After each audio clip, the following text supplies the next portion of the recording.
Triumphant Birth Podcast. I'm Jamie Reichschlager, doula, childbirth educator, and mom of 3, including twin babies. Join us as we explore the transformative power of healing through childbirth, delve into the options, receive guest expert wisdom, and hear inspiring stories that pave the way for healing and wholeness throughout pregnancy, birth, and beyond. In a culture where birth is often viewed with fear, we aim to shift the narrative by showcasing pregnancy and birth as opportunities for personal growth, enhanced experiences, and generational healing.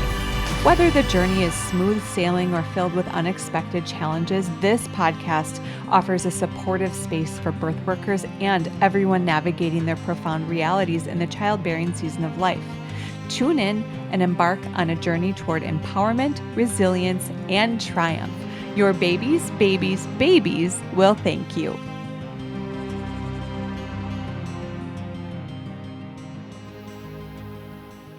Hello, everyone. I hope you're having a great week.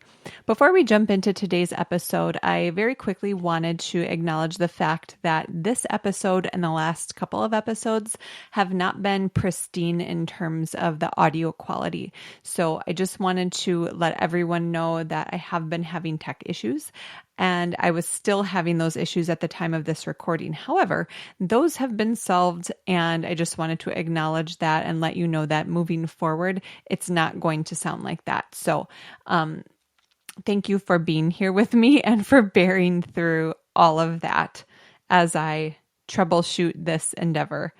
For today's episode, we truly have a treat. I have a treat for you. So we have 2 guests, Kristine Lauria and Jacinta Lagos. Kristine Lauria, if you are not familiar with her, is an international treasure and an absolute legend in the birth world. As a midwife for 36 years, she's attended over 5,000 births in at least 25 countries, including hundreds of vaginal breaches and twins. Kristine uses most of her time working for MSF, which is Doctors Without Borders, and teaching for Breech Without Borders, a nonprofit organization dedicated to breech education, training, and advocacy. I first connected with Kristine after I found out I was having twins. My midwife at the time put me in touch with her because she lives just a couple hours from me. And I was absolutely thrilled that she was both available and willing to attend my birth, and she did. If you'd like to hear more about Kristine, what inspired her to be a midwife, and some truly incredible stories from places like South Sudan and Guatemala, check out episode 1 of this podcast. I am still so honored that she was my very first interview. So our next guest today is Jacinta Lagos, a birth doula, award-winning birth photographer, and filmmaker based in Wisconsin. And actually, she's just a couple hours from me in the other direction as well. Originally from Argentina, she has been capturing stories through videography for over 20 years. A mother of 3 and wife of 13 years, Jacinta blends deep personal experience with professional skill to tell powerful, intimate stories of birth and motherhood. Named Birth Videographer of the Year in 2022 and the recipient of multiple awards for her photography, she's currently directing her documentary, Allowed to Birth: The Journey of a Global Midwife. This episode, you guys, is the very first podcast that Kristine and Jacinta have done about their documentary, and I didn't actually know that until I was recording with them. In it, we talk about the inspiration for the film, how it came to be, and what Kristine and Jacinta hope audiences will take away from it. I hope you enjoy our conversation. Yes, thank you for having us. It's our first one. I know Kristine is very confident and comfortable with podcasts, but this is my first one. So thank you. We just love talking. I'm very informal, so don't worry about a thing. And I have to tell you before I start asking any of the questions that I have that your social media is hilarious. I absolutely love both of you together. It has to be just a hoot filming. Oh yeah, it's usually me pushing Kristine to do these kinds of things. It's never her idea to be funny on camera, but I don't give her any choice. Yeah, she's a good one to play on. I love that. Who. Um, So, Jacinta, I understand that you've had a camera in your hand for a long time. So, what came first? Jacinta the doula or Jacinta the photographer and videographer? No, definitely the videographer, even before being a photographer. So was, since I have memory, I was very passionate about video and the possibility of seeing something in movement that happened a long time, before. So I was always so curious and so passionate about that.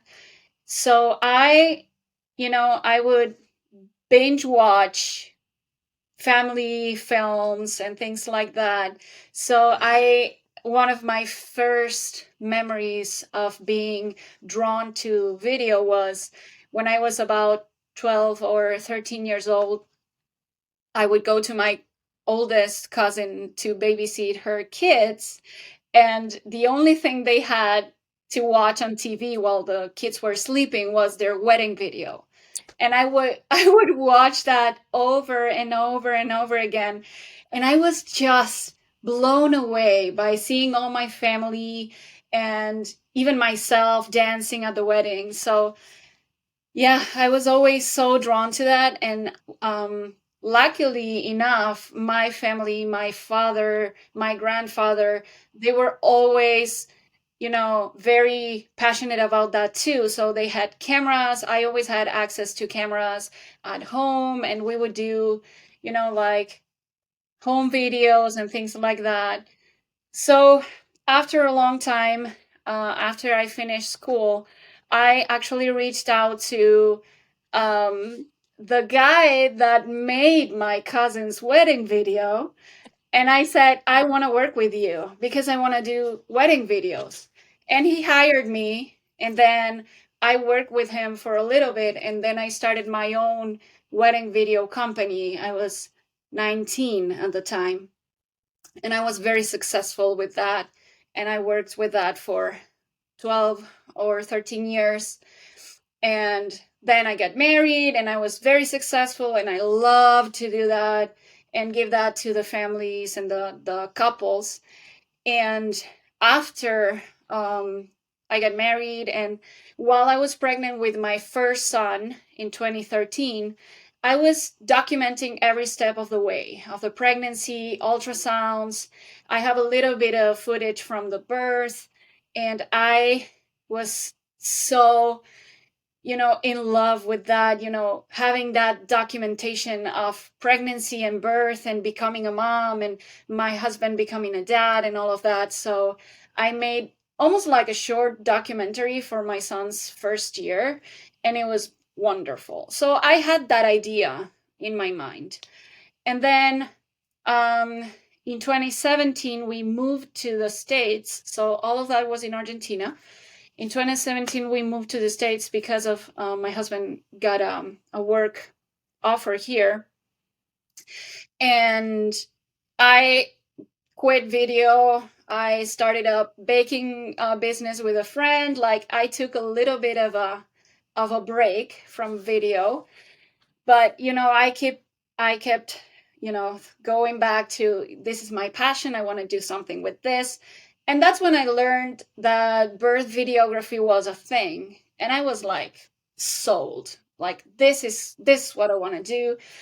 So in 2019, I started taking births, and then 2020 happened. So I did my doula certification then in 2020.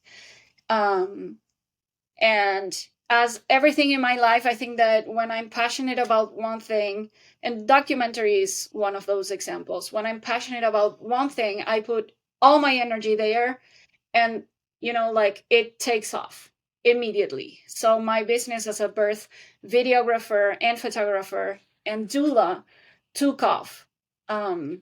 So that's kind of a short story about how I started. And yes, to your question, I've always had a camera in my hands. I love that so much. So, when did you meet Kristine? So I first learned about Kristine after that triplet home birth that went a little crazy last year. Um, And I saw her and I thought, wow, there's a midwife out there that would do a triplet home birth. So I learned about her, and I think we connected on social media because I had a couple of breech births, and she would reach out to me to use those images or to share those images. And then I taught a video course, a birth videography course, and she took that course. So, that was the first time we connected face to face, even virtually. And we stayed in touch because she would be interested and she would leave comments in my videos and social media, so we kind of like connected on Instagram. And then in September I just popped into her DMs and said, Kristine, I want to make a documentary about you. And she said, let's do it. So since September of last year, we've been talking pretty much every day, right, Kristine? That's not at all my recollection, Jamie. I will tell my version. So we're going to fast forward to, yes, I saw her on social media. I took her videography course, birth videography course. And then she put out a couple of shorts. I'm sure you've seen them. They're black and whites on obstetric violence, women speaking. They were beautiful, just a couple minutes long. And I was like, this is freaking fantastic. And I shared them all over the place. And she didn't have very many followers at that time. So I'm like, she needs more followers. So I got to share stuff. And now she has more followers than I do. So whatever. But anyway, I reached out to her and I said, this is fantastic. And so we live, the three of us live close to each other. Okay. I'm further north than you, but I'm right on the Michigan-Wisconsin border. So I'm just over in Michigan. And so I knew she was just a few hours from me and you're just a few hours from me. And so I said, I would love to collaborate with you on something at some point, a project, if you do something else. Cause I saw she had this vision and I knew she wouldn't stop with just these two, little things on obstetric violence. And I really wanted to do something. I wasn't thinking I would do anything on camera. I just wanted to what are your ideas and how can we collaborate? And then she contacted me about wanting to do a documentary on midwifery and, global midwifery in the world. And I'm like, oh, okay. So like a big project to collaborate on. Yeah, I would love to do that. And then somehow there was a bait and switch at some point in time. And suddenly it was like, I have decided this documentary is going to be about you. And I'm like, wait, whoa. And at this point, I'm already committed. And I'm like, that's what happened. Not her version. Her version, you can cut that out. If you edit, you can cut that out and go right to my version. Why waste the time? Because that is actually what happened. Because I have a feeling if she said to me out of the gate, I want to do a documentary about you, I would have been like, I'd still probably be thinking about it. But, I had already committed. And so now here we are. So that's the true story.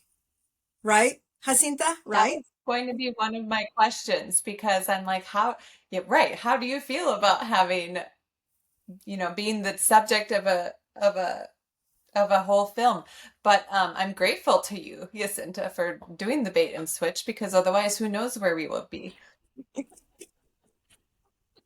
Yes, I'm gonna stick with my story. Oh yeah. Okay, fine. How do I feel about I don't yeah, I have mixed feelings. I mean, it's a little it's a little overwhelming and a little I don't know. There are a lot of words. A lot of words. It depends on when you ask me. At any given moment, I have a different feeling about it. But I like to think about it in terms of the greater good, the global midwifery, midwives in general, mothers and babies, all of this, the subject matter beyond me. The subject is birth, right? And so I think it can make an impact in the birth world. And so if we can do that, I do my very best to find ways to steer it away from being about me any chance I get. But somehow she brings the focus back. But I'm hoping that, I trust her final vision, whatever it is. I have no idea what it is, and I don't want to know because it's a documentary. It's unscripted. So I just go out there and I'm just being me, and she gets what she needs, and we'll see what happens in the end. I have no idea what this is going to look like. I'm excited, and I trust her, so I'm okay. If you are thinking about the audience, because obviously, I mean, I know already this is going to have a global impact. This is going to have a huge impact. If there are a couple things that you want the audience to take away from the film, what would it be? Yes. So first of all, I think it's worth mentioning why I chose Kristine for this. And I think that I wanted to touch on the birth and the crisis because I think that we are living in a crisis where, the primary care is, a hospital provider, and how the interventions are going crazy, and every single birth seems to be traumatic, and how we are almost leaving behind skills and our intuition and our natural ability to give birth, and we are putting our birth experience in somebody else's hands, that it's the ultimate person that's going to decide if they allow us to birth or not. So that's the title, right? Allowed to birth. On the other hand, I didn't want to make another documentary about just birth because we've seen that. There's a lot of documentaries about birth in general and the issues around birth and the medicalization of birth. We know that, and we've seen that. So I wanted to have an actual subject, which is Kristine in this case, who would lead us through those issues and through that story through her eyes. So through Kristine's story and experience, I'm gonna incorporate the birthing and maternal infant crisis. And I want to do something a little bit more poetic, if anything. So what I want the audience to take from this film, this documentary, is actually the fact that we have this issue, but I'm showing you how it can be different too, right? So I'm not just showing and showcasing all this problematic situation around birth that we are living these days. I'm showing you the problem and I'm showing you the alternative. So I want people to leave the screening or whatever they are watching this film saying, oh, I didn't know that you could birth twins at home, or I didn't know that breech is, possible vaginally. I didn't know that there's a midwife that travels all over the world bringing back midwifery skills, and that we shouldn't be, leaving those behind. And, I want people to understand that birth can be different, and not just leaving the screening saying, oh, we are screwed, like birth is going to waste. I want them to know that there is an alternative. So that's why I chose Kristine for this. I love that so much, and I don't think you could have a better subject for that, honestly. Yeah. So she is truly, yeah, listen to me, I'm talking to you like you're not even there. You are, I mean, you're all around the world, right? You travel, and I've seen little tidbits of that on social media. So without giving too much away, I mean, you guys, you're following her around. What's that been like for you? Is it are you shadowing her in her normal work, or are you going places that, Kristine, that you've already been and you're kind of showing Jacinta around? How does that all look? I think Kristine is going to have a different version and a different opinion on how is what it's like to have somebody following you around. So there are two parts to this. I want to showcase Kristine, the great, the 6 foot tall lady that goes all over, and when she enters a room, everybody's silent and everybody respects her. I want to show that. So I'm following her around to trainings and to other countries, and doing a lot of research and getting to know Kristine, the midwife.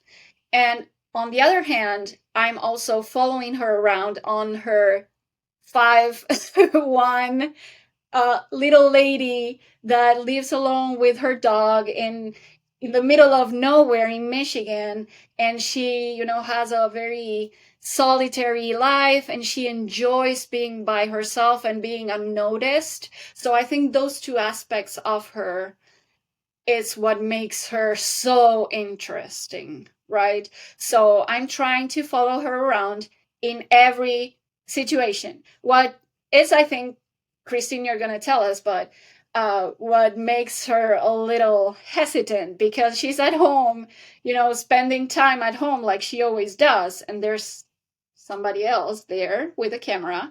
I gotta say, I'm a birth worker, so I can be very quiet and unnoticeable. But yeah, I'm just going with her everywhere she goes, if possible. And yeah, I'm documenting both. Yeah, I'm not 6 feet tall. I'm just 5'1". Your presence, huge. I guess. Yes, people think I'm taller, and there's greatly disappointed when I walk into a room and they look down at me and go, "I thought you would be taller." I'm like, "Yeah, it's my personality." I have to preface that by saying I was an opera singer before I was a midwife, so you have to project a presence on stage, and I think I still bring part of that with me. It's what makes me able to actually do presentations and do teaching and get up in front of people and talk about birth, because I do have that stage presence, because I learned it at a very young age. From like 12 years on, I was on the stage. And so for me, that's just another, it's just a persona, basically. I mean, it's still me, because I'm talking about something that's very personal and passionate for me, but I'm able to do that. And then, yes, then I come home and I have to shut all of that off, because it's a lot. It's a lot of energy. And so I always like to joke, yeah, when she comes here, and I have to be careful when I'm getting out of the shower, because I don't even know if she's going to be there with her camera, because I'll see something that she posts on Instagram and I'm like, when did she film that? It's me through a window. I'm like, how creepy. I mean, they're beautiful shots, but I'm like, I didn't realize she was there. She's so stealthy. And so I'm just really careful now at home with what I do. I'm like, can I go in the next room? She's creeping around my house. It's okay. I'm used to it. And so now it's just, she just does what she does, and I just live my life. And so it's very easy, because like I said, it's a documentary. It's unscripted. She's not like, okay, now go into there and pretend like you're cooking or cook something. It's not like that. If she wants to get me cooking something, she waits until I cook, so yeah, kind of fun. I love it. I'm so excited to see it. If I could backtrack for just a little bit, I'm curious about the birth culture in Argentina. So I would imagine that you have a very unique perspective. I mean, you have a global perspective too, Jacinta, about what all that looks like. Is it similar to the United States, or what does birth look like there? So I had my 2 sons in Argentina. And one thing about, well, my country, Brazil, Chile, all of the South American countries share the same. You have this little traditional midwifery culture, very hidden somewhere, away from the big cities, and it's something that's unknown of, probably. But the norm in the birth culture in my country is, I would say, the goal is to have a vaginal birth. Doesn't matter how. So medicated, forceps, vacuum, episiotomies, all the interventions under the sun. But the goal is to have a vaginal birth. And we know that we have probably 60 to 70% cesareans in Argentina. So you could see how vaginal birth would be the ultimate goal, because you're trying to avoid the C-sections. That's like crazy high. So I think that we have incredible providers, medical providers. We have like the best doctors probably in the world, because doctors in Argentina go to medical school out of a passion and not just to make profit, because doctors are not millionaires in Argentina whatsoever. So we have great doctors, but the culture and the vision of birth is way behind, way behind. So only one person in the room, like a support person in the room. So doulas are not even a thing. And, very medical, very intervened. And I don't say this just as a medical problem. I mention this as a maternal problem as well. So the women are not educated. Women are not choosing for themselves. They are just following whatever their mothers did or their sisters did or their grandmas did. So breaking the mold in Argentina, it's still not there. It's still not happening. So I feel like here in the US, we are ahead because there's home birth and there's out of hospital midwives, there's birth centers. In Argentina, there's no such thing as home birth. If you have a home birth, you are dangerous, you're trying to kill your baby, the midwives are working undercover. There's no such thing. So if somebody has I don't know, I think there's one hospital in Buenos Aires that has water birth, for example. And there's one, and you need to have that obstetrician and that midwife in order to be able to have that water birth. So the options are not many. And I feel like I thought about doing something for the documentary in Argentina, but I feel like there's such a void in between what I'm trying to show and, how Argentina is in the past. They are stuck in the past. They don't have choices. There's so many great doctors, but still it's the vision of birth is way in the past. And I know Kristine has been to so many countries, even when you lived in Guatemala and you went to Bolivia, and how, what I'm saying about the culture in South America, especially. Yeah, absolutely. I hear the same things from other people in other places, and I find the same is true when I go wherever, sub-Saharan African countries. They are back in kind of like the 70s and 80s where we were, with supine birth and episiotomies routinely and all of that. It's just they haven't caught up yet. It takes a while for those places because we've been the model. The West is the model. What are they doing in the West? Okay. And then it eventually catches up in about 20 years. So, and we're honestly not doing that great in the West. Better than some places, but still not very good.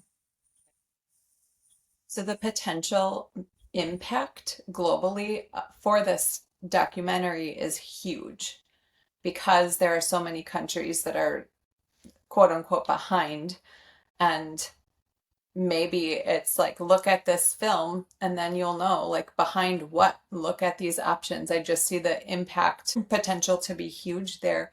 um, do you have plans now on how you're going to distribute the documentary, or are you purely focused on production at this stage? Well, no, my mind goes all over. Like I'm thinking about red carpets, and I'm thinking about showings and screenings, and I'm thinking about every step of this project because I'm so passionate. I think about it probably 23 hours a day. So yeah, I go all over. So for distribution, I um I'm not, looking for a big platform like Netflix to show this. I feel like we need to start showing it to people that would actually build that, base in, we are going to have so much success that then Netflix is going to come to us and, ask us to buy our project and put it out there. So I'm thinking about, first of all, entering festivals, because I think that's a great thing for, people that are not in the birth community to actually have access to that. So you do that before distributing the film and showing it to the rest of the world. And after all the festivals, I'm planning on, trying to do premiere worldwide. So I already, through Kristine, we have a lot of different people from all over the world asking us, when is it coming out? Can I host a screening? Can I do this? Can I do that? So hopefully we'll have a worldwide premiere for that. And after that, I would love to have it in different cities for a period of time. So if you want to go to the movies and watch it, if you want to, get together with your local birth center and have a screening there and try to get it, to as many people as possible. So on the festival side, we would have this community of cinematic fans that are going to have access to a film that probably they haven't seen a topic like birth, and then having the birthy people, and then after that having um, enough views and enough interest to go to the rest of the world. So that's my idea, to have like some sort of schedule in which the movie starts growing and growing and growing. And then, of course, if Kristine is available and if Kristine is interest, I would love to do almost like a tour and go do Q&A panels and meet with actually all these people that are so invested in our project. I like to be close. I like to be approachable, and I like to connect with the people face to face. And um yeah, I want to see everybody's faces when they're watching the movie. Basically, I want to see their reactions. And I want to stay home and hide under my covers because Yeah. as soon as she said red carpet, I'm like, no, like a really bad famous person. Like I would not. It's good that I did Wait, not wait go. until you see Drago in a tuxedo, then you're gonna be sold. Yeah, he does have a tuxedo. Yeah. So and also we've discussed that this film, while it's about birth and midwifery, uh, I said I would like this to be something, because I've watched documentaries about stuff that I didn't even think I was interested in. And I'm like, this is like, I watched something on faith healing not too long ago, and it was just fascinating. And I'm like, wow. And I recommended it to other people. And I'm like, I want this to be something where they're not having a baby. They're not in the birth world, but it's like, you should watch this. This is fascinating. And because I think that that's where she's going with it. I think it's bigger than birth and bigger. I mean, because we're all born, right? So who wouldn't be interested in birth? Like, it's being born is important. And I think that's the bottom line. So it's like, how are we born? And it's not about how do we actually come out of there, but how and in what environment, and how does that impact us? And so, like, if I had a vision, that would be my vision, because it's kind of how I am in the greater world when I'm talking about birth. It's like, this is an important thing, because it impacts the whole rest of our life for that baby and also for the woman. And so I think I want to see those things highlighted, and this is why I can sort of get behind there and just do it. So Yes. It's a huge topic, and I'm so grateful for both of you to do the work and say yes. That's something that I've just loved about Kristine, knowing you in person and having spoken to you before, and then Jacinta always, like, just looking at you that talk about creepy, like watching you through social media. You seem like a yes person, like, let's just do it. Like, this is important work. Let's say yes. You are both so inspiring. And off of what you said, Kristine, I want to talk about the title of the film as well, because as you said, we're all born, but under what conditions? So allowed to birth, and that brings up huge, it's a huge theme for not only birth, but just humanity in general. Like, what it's permission, it's what are we allowed to do? So can you talk to me a little bit about, like, who decided that was the title? How did the title come into being, and what other titles you were considering? Yeah, so I came up with the idea. Of course, I was throwing some ideas at Kristine, but I've been doing a lot of research, and part of my research is listening to every single interview and podcast Kristine has been part of. And I thought this thing of being allowed to do something, or not being allowed to, all the things we know, like going past 42 weeks and having a breech baby and being out of the hospital and all the things we know. I kept hearing Kristine mentioning this, allowed.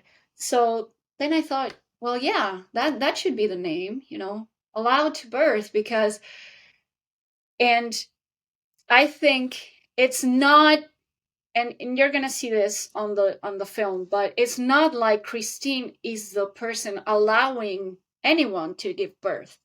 It's more like a wordplay where you're hearing this, like affirmation, like allowed to birth. It's something that you're, like you said, Jamie, you're giving permission to somebody, but you're going to learn that it's not the midwife who allows you, it's you who allow yourself to give birth. So it's a two-part title. It's allowed to birth and the journey of a global midwife. So I want to make almost like a separation and put a separation in between the two parts of the title, because one thing is, showing, like I was saying, showing the birth topic, allowed to birth, and on the other hand, I'm showing Kristine's journey. So with those two aspects together, we're going to build a one whole story. So yeah, the title came to me, but I'm always sending all these messages to Kristine, and I really, really consider her opinion on this. And I'm not, I mean, I'm the director and I'm the creative mind behind this, but I completely consider Kristine part of the team. And I, ask her, I consult her with every single decision and with everything, every person that's going to be featured in the film. And like, it's her story too. So I want her to be part of the team and not just the subject. So it was a joint decision for sure. Yeah, she came up Do with you the agree? title, and I just green lighted it like everything else. What happened? Yeah, she's But easy to. it's not like you green light everything. There are a few things that you were putting your foot down for sure. And I'm not Yeah. going to say what, but Yes, I know. But I don't want too many men in the film because I'm so tired of watching all of these films about birth and women's health, and even just going on social media and all these men telling you how to give birth, and all of these women following all of them telling, and it's just like they've never even had a menstrual cramp. Okay, yeah, they went to medical school, great, but birth isn't a medical event, and that's first and foremost what I want to get through. Obstetricians should have zero part in normal physiological birth. They should never even see a healthy pregnant woman during their pregnancy. Every woman should be seen by a midwife throughout her pregnancy and should plan on birthing with a midwife. And this is how it should be, because if you want to lower the C-section rate, that's how you're going to do it.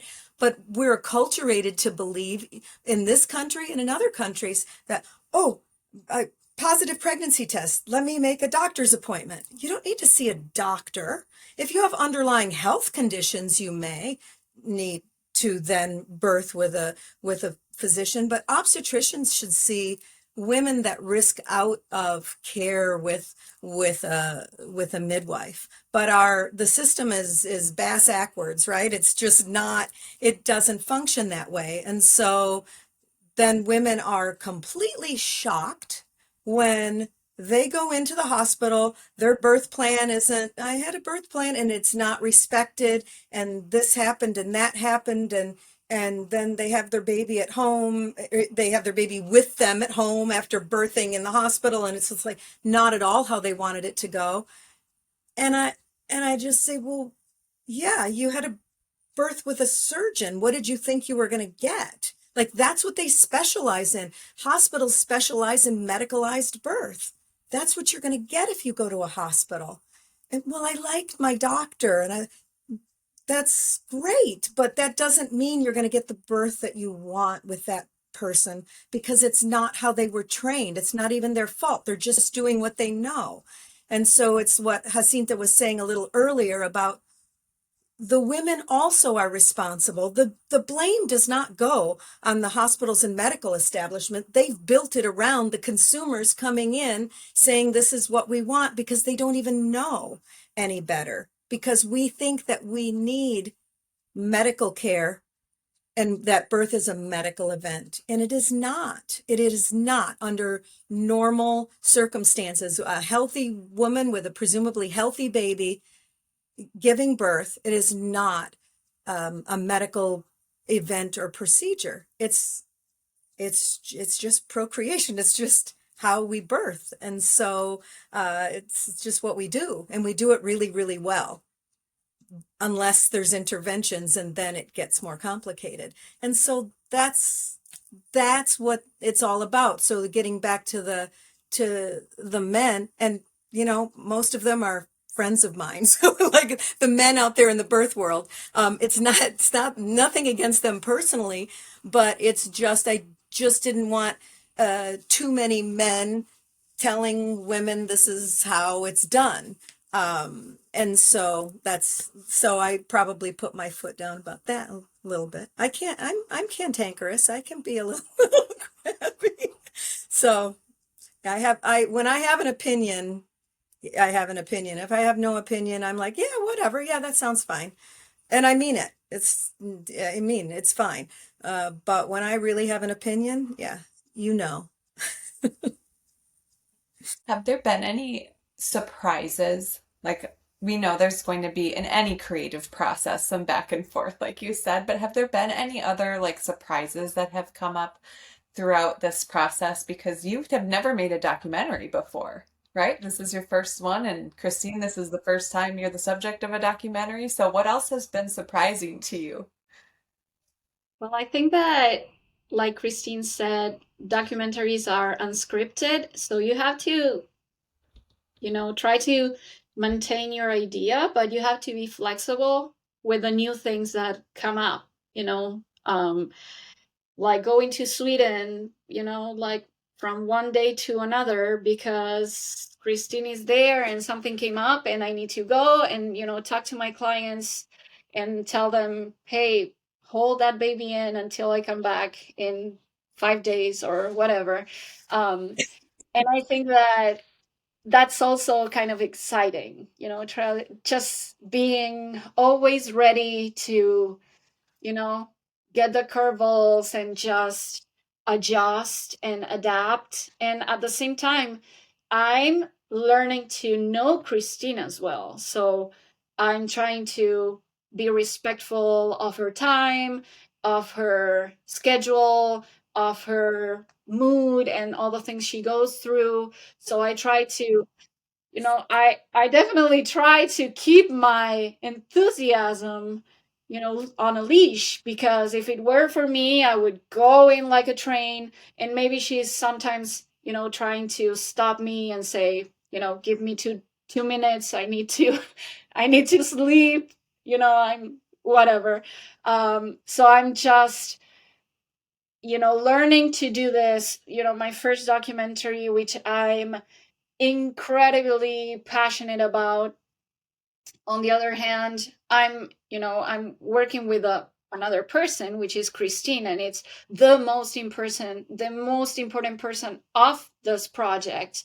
So I'm, trying to, you know, be a little bit mindful about, this is not just about me and my drive and my ideas and my passion. This is also about Kristine, who is a human being and does a lot and, has a big um like she needs to do a big effort in what she does, because her work, it's not all only about traveling and going all around the world.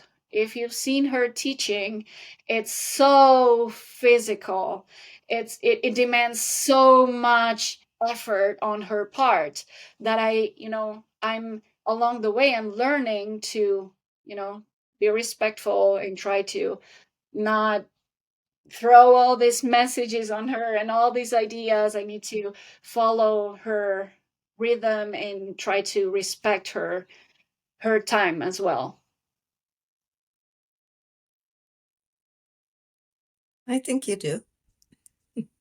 Good. Did Good. you buy that drone yet, by the way? Yeah, of course. Oh God. Now she has a drone. This is something new that I have to put up with. I'm like, uh, she's like, oh yeah, when you're kayaking out on the lake, I'm like, oh great, like my nice peaceful kayaking with my dog, and now I'm gonna have a drone. What is she gonna think of next? So yeah, you see what I'm And doing? endless possibilities. Yeah, Endless. that's Yeah. what I'm afraid of. Maybe you won't know I'm going to Michigan and you just see the drone flying around and Yeah, you'll know that's me. I'll know. I will know. Yeah. Yeah, you see what I'm dealing with, Jamie. It is.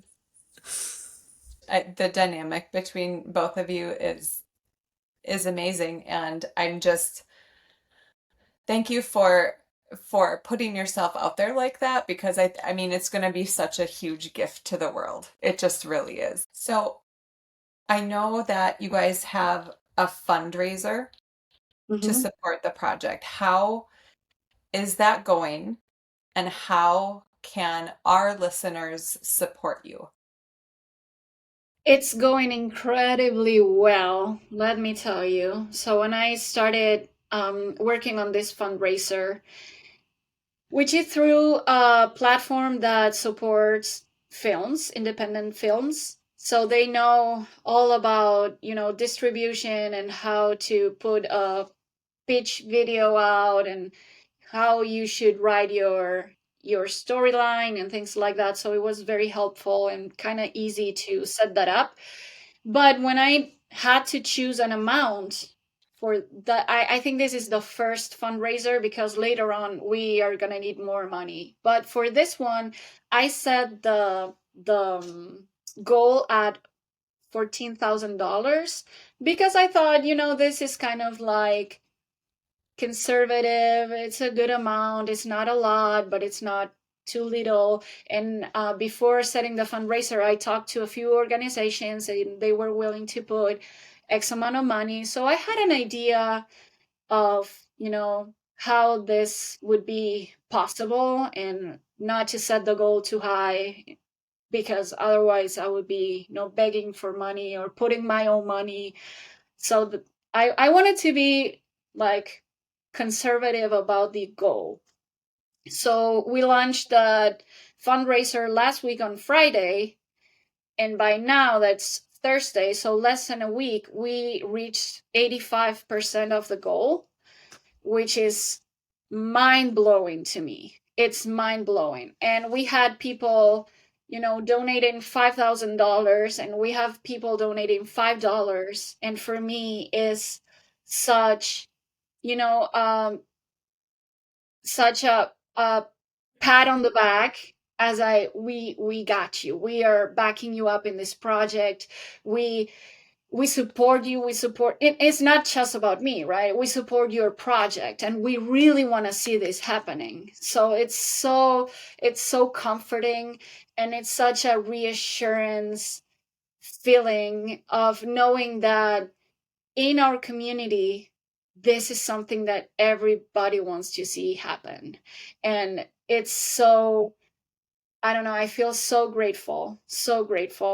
And it's, it's people that know Kristine and love Kristine, and it's people that have been my clients in the past, and it's just random people that aligned with the idea, and they want to see it happening. So it's not just about the money. It's raising money is very important, but raising awareness and raising support, I think it's even more valuable for me. I think back to the Breech and Twins conference last year with Nathan, and he said, if there's something that you're thinking, oh, somebody should do that, that person is you. And so thank you for making it happen. I know that this is going to be a gigantic impact, and it's a subject that, like you said, everybody is born. And so this is a very, very important topic. I could go on and on about what a cheerleader I am for both of you, personally and professionally. I just really love you both, even though I've just, I've never met you before. Kristine, obviously I've met before, but so thank you so much for being here. Is there anything else that you would like to share about yourselves or about the film? Is there anything else that, people can share? We'll put all of your socials in the show notes. Is there anything else that you would like to mention about the project or about yourselves that is important for people to know?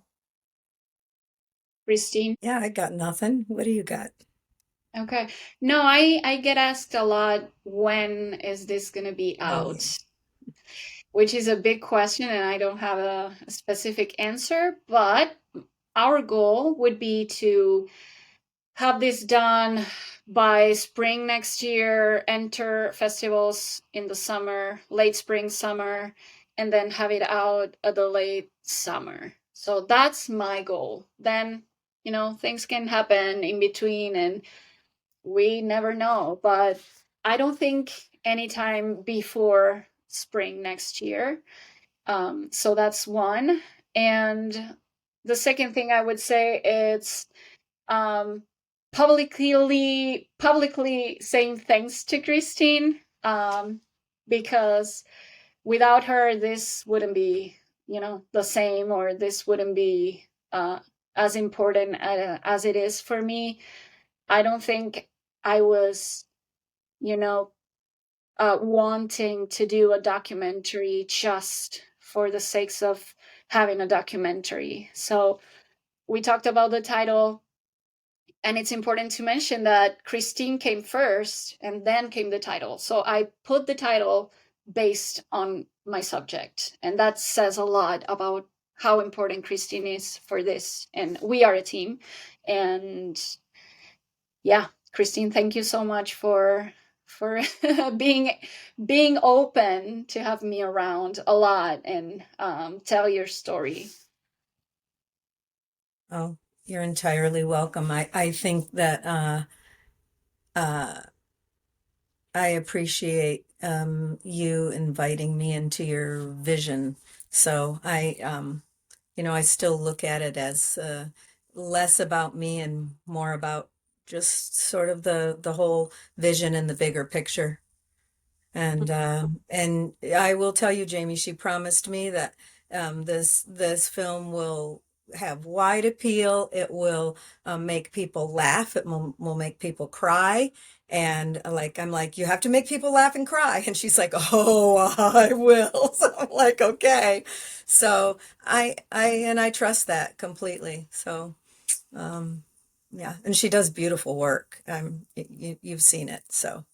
Yes, everyone listening should definitely check out all of the socials that we put in the show notes, your website, the portfolios. It's such a beautiful, award-winning work. So we will definitely do that. Okay. So the other thing that I need to say is that it's both, right? It's like, I completely concur. It's both. It's the bigger ideas. It's all of that.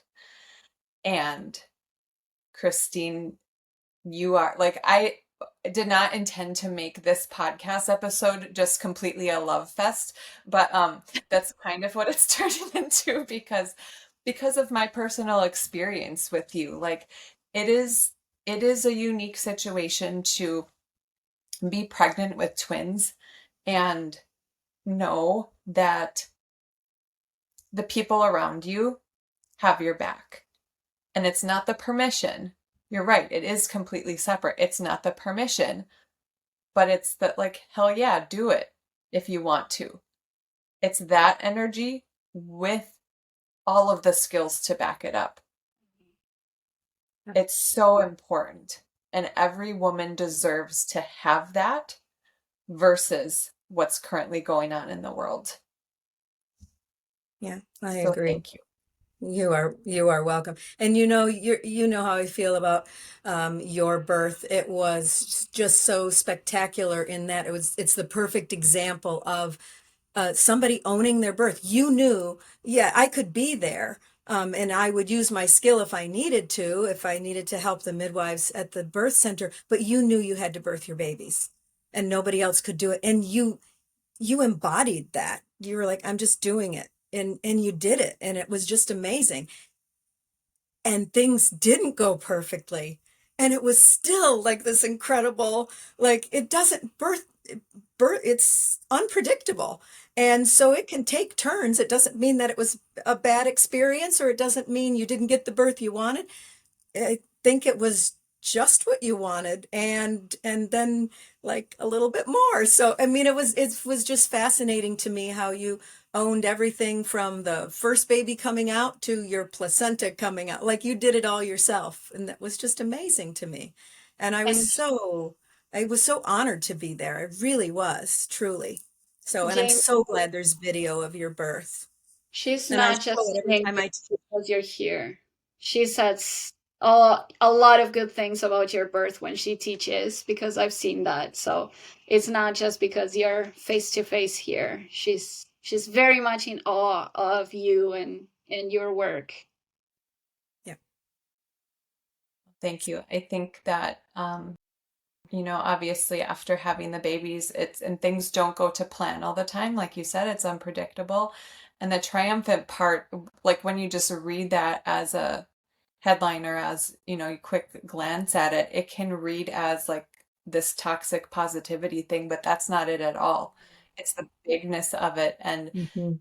Kristine, you do such a great job of talking through what those possibilities might look like and then helping women to walk through that in a supportive way. So that's how I see this platform, and that's why I'm so happy to talk with both of you today.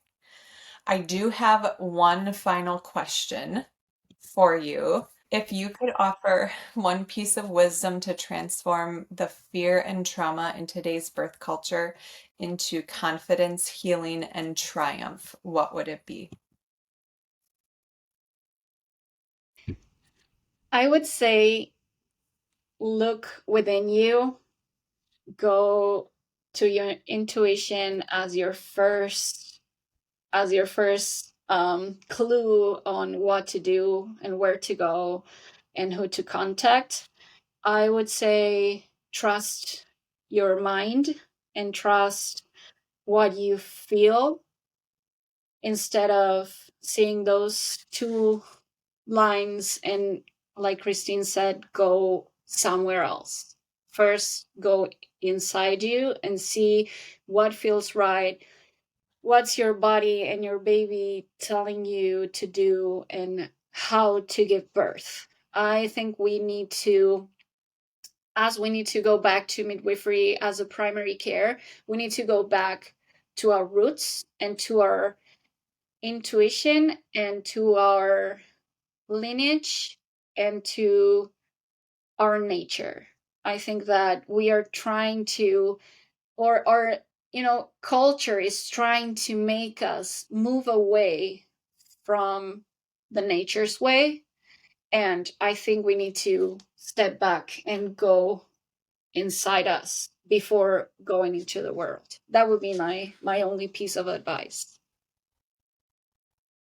Yeah, I think that was very well said. And I would just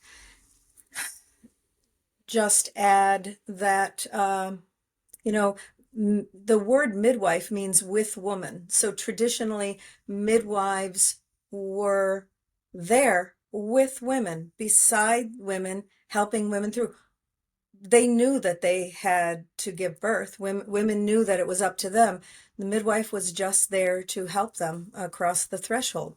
And it's not any different now, but we've lost that. We've forgotten that. Don't let anybody tell you that you can't do something. Don't let anybody tell you that you're not able to birth vaginally, or you're not able to birth at home, or you're not able to have a water birth, or whatever it is.